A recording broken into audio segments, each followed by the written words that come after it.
in Excuse political me, Mr. power for the last Hegseth, 4 let's years, just stop. Let's just priorities stop. Let's other just than stop standards, right there. lethality, and Mr. meritocracy Hegseth, have driven decision-making. I'm quoting you from the podcast.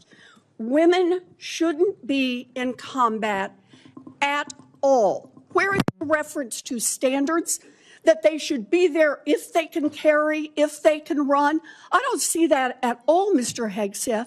What I see is that there's a 32-day period in which you suddenly have another description about your views of women in the military. And I just want to know, what changed in the 32 days that the song you sang is not the song you come in here today to sing?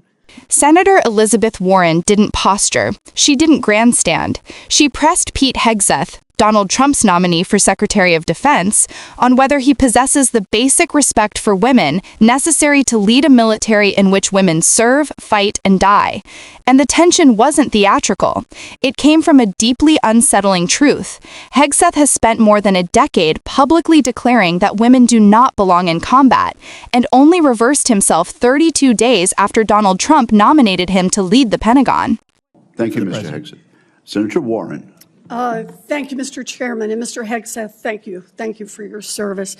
So if you're confirmed as Secretary of Defense, you will oversee our military, including about 250,000 women who currently serve on active duty in the Army, the Navy, the Air Force, the Space Forces, and the Marines.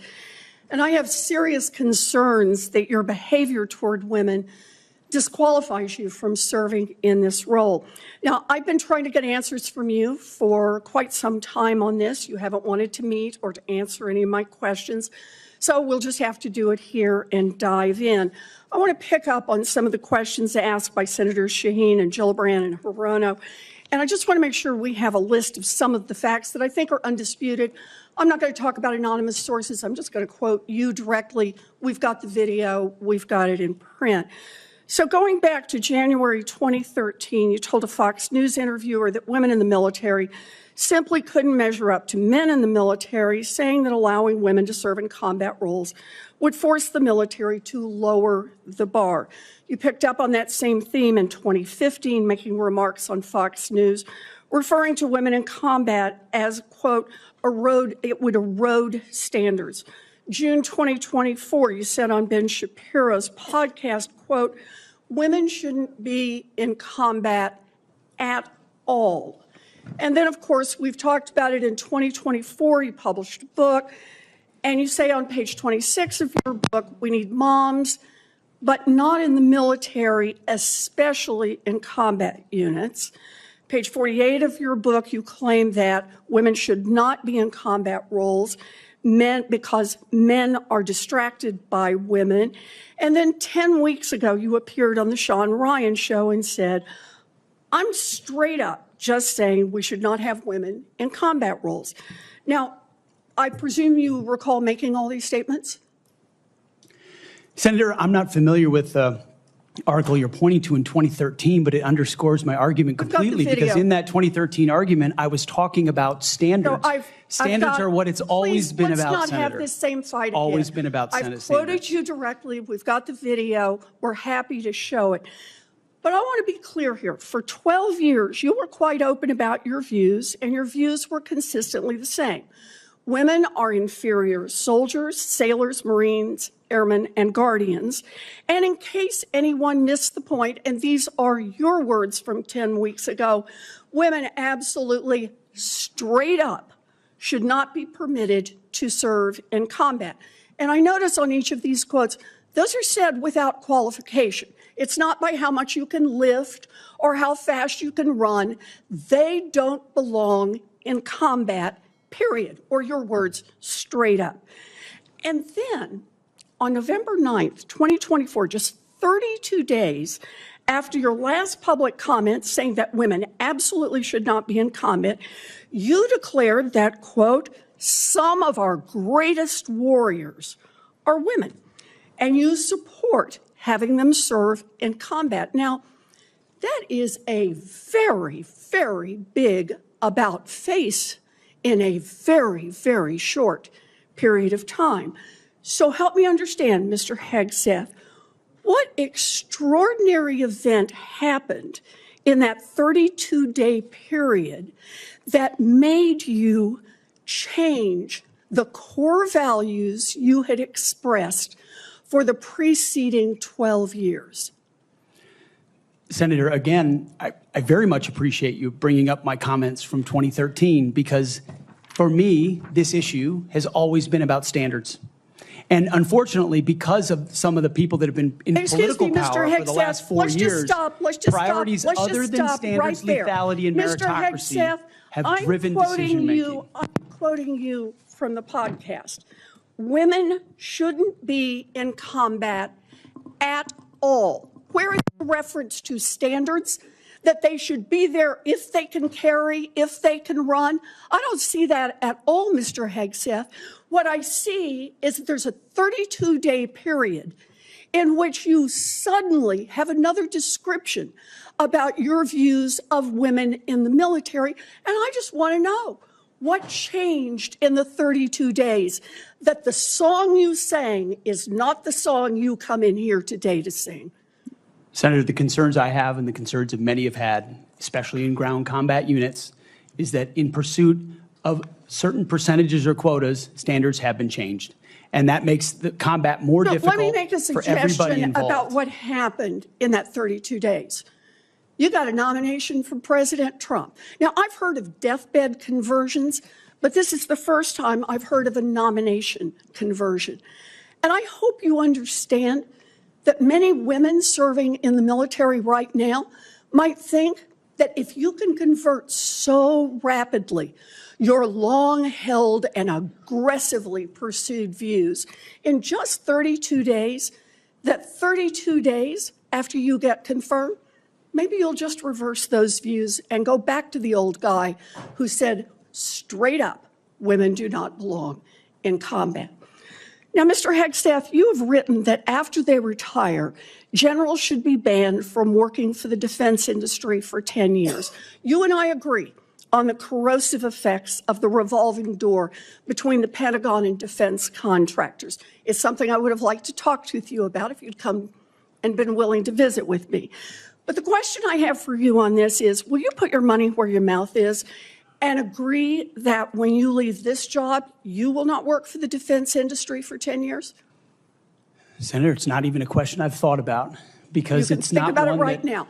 It's not one, my motivation for this job I understand has never that. I been just about need what a could yes or no conceivably here. come next. Time is short. I just need a yes or no. I would consult with the president about what the policy should be In at the Defense other Department. words, you're quite sure that every general who serves should not go directly into the defense industry for 10 years. But you're not willing to make that same pledge? I'm not a general, Senator. You'll be the one, let us just be clear, in charge of the generals. So you're saying sauce for the goose, but certainly not sauce for the gander? I would want to see what the policy of the president Oh, is. I'll bet you would. Thank you, Senator Warren. Senator Tuberville. Warren wasn't mining rumors. She wasn't speculating. She presented Hegseth with his own record. Quotes, video clips, printed statements, stretching back to 2013. And the pattern wasn't subtle. He repeatedly claimed women were inferior, that they eroded standards, that moms should not be in the military, that women absolutely should not be in combat roles. Not once in those years did he qualify those remarks with genuine discussion about physical benchmarks or readiness metrics. These weren't statements about standards. They were blanket statements about gender. And that's why Warren's question landed with such force. What changed in those 32 days? Because nothing changed in the military. Nothing changed in the data. Nothing changed in the performance of women who have served with distinction for decades. The only thing that changed was Hegseth's proximity to power. And Warren forced the country to watch him explain that sudden evolution with cameras rolling. Like Schiff in your sample script, Warren wasn't asking riddles or laying traps. She asked the simplest question imaginable. If you spent 12 years insisting women do not belong in combat, why did that belief evaporate the moment you were considered for a cabinet job? That's not hypothetical. That's a test of whether a nominee for Secretary of Defense can be trusted to lead a modern military rather than impose an ideological worldview that sidelines the very people he's responsible for protecting.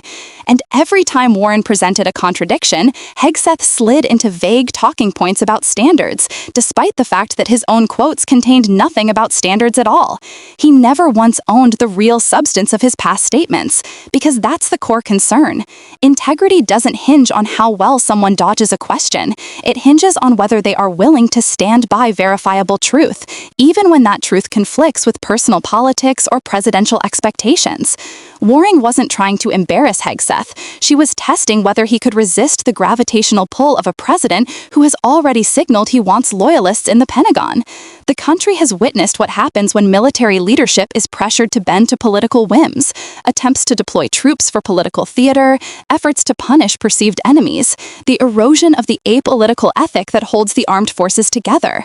Warren's questions asked whether Hegseth would be a safeguard or an instrument, and his answers should trouble anyone who cares about military readiness or gender equality. When Warren asked why he flipped positions in just 32 days, he couldn't articulate a single event, study, or revelation that changed his mind. When she pressed him to commit to the same post-service ethics restrictions he demands for generals, a 10-year ban on working for defense contractors, he wouldn't. A simple yes would have signaled seriousness about corruption and the revolving door. Instead, he retreated into deference to the president. Again, the pattern became impossible to ignore. When asked to defend women, he dodged. When asked to defend standards, he pivoted. When asked to defend ethics, he deferred. Each refusal was small on its own, but together they formed a larger portrait, one in which political loyalty outweighs the principles required to lead the nation's armed forces. Warren illuminated something bigger than Hegseth's record. She showed how institutions erode, not with dramatic explosions, but with quiet evasions, with the reluctance to challenge the powerful, with the softening of hard truths to make room for ambition. And as the military faces both external threats and internal political pressure, the country cannot afford leaders who alter deeply held beliefs at the edge of a nomination. Because the question Warren raised is not abstract, it's immediate and serious. Does the next Secretary of Defense serve the country or the president? A nation can withstand ideological disagreements. It cannot withstand a Pentagon that bends its standards, its ethics, or its personnel policies around the ego of one man. Warren didn't just challenge Hegseth, she spotlighted the stakes, the future of a military that must remain apolitical, merit-based, and grounded in reality. If you believe the Defense Department must serve the country, not the president, then keep watching these hearings, stay informed, stay engaged, and keep demanding accountability, because democracy doesn't just depend on elections. It depends on the people we trust to defend it, and whether they can tell the truth, even when it's politically inconvenient.